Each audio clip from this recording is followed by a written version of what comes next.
I'd like to add my welcome to the Arizona Manufacturers Council Manufacturer of the Year Awards banquet. I'll be brief and I'll be straight to the point. American manufacturing needs every friend we can find. Arizona manufacturing needs every friend we can find.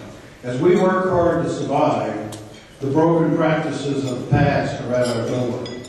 I want to address the misleadingly named Employee Free Choice Act.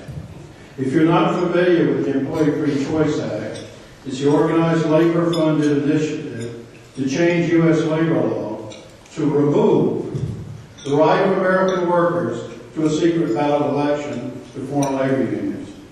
I don't know for sure, but I'm thinking every one of you in this room has been adversely impacted in some way by the current economy.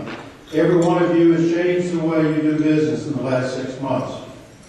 I want to say to you today that as a manufacturer, I do not know if I'm more afraid of the swine flu or some of our politicians in Washington. The fact is H1N1 may kill you. The fact is the current sentiment and anti-business mode in Washington can kill you. Our Vice President, Mr. Biden, speaking to a meeting of the American Federation of State, County, and Municipal Employees, told it like he thinks it is. He said that the managers in the private sector use, quote, every trick in the book to undermine unions. Repeat. Managers in the private sector use every trick in the book to undermine unions. He went on to say, you've got to climb up a hill with so many roadblocks on the way to organize that it's just out of whack. The Vice President of the United States says it's time to level the playing field by passing card check, the Employee Free Choice Act. Now, I'm an old labor management contract negotiator.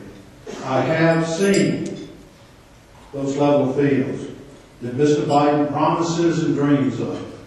I have seen the level fields, the empty fields where Youngstown Sheet and Q used to stand, employing several thousand workers until the cost of manufacturing and inefficiency in the U.S. drove them out of business. I've seen the fields around Pittsburgh where U.S. Steel once stood. I've seen the vacant fields where Goodyear used to make tires in Akron and Gadsden.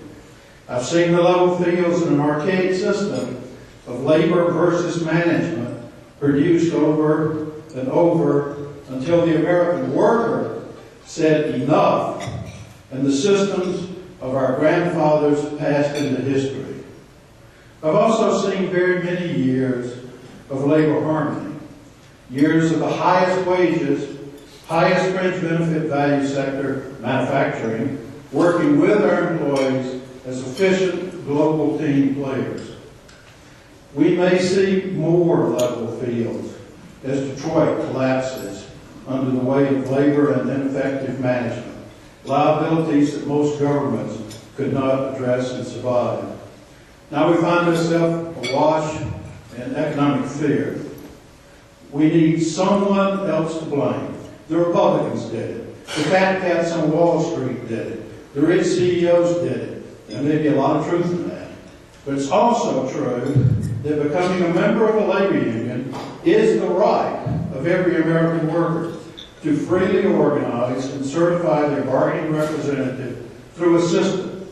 That system was put in place by the National Labor Relations Act that began in 1935 under President Roosevelt and amended with the Taft-Hartley Act to equalize fairness between labor and management in 1947 under President Truman.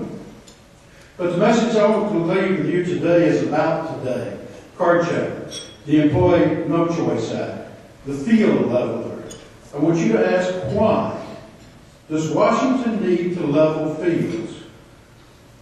Why would any representative of American workers support any version of a bill that strips away a basic American worker right, the right to a secret ballot election? The current law was the current law for the second half of the 20th century.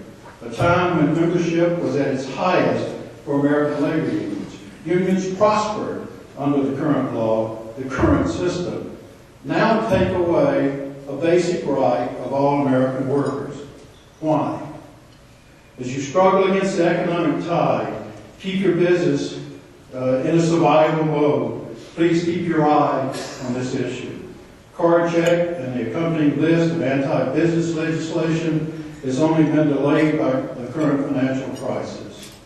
I want you to join with the Arizona Manufacturers Council in strong opposition to Mr. Biden's dream of leveling your fields, in strong opposition to returning to the institutions of the past achieved through taking away American workers' rights. Let us move forward with our employees as efficient, well-paid members of our manufacturing teams, building for the future of Arizona and building for the future of America.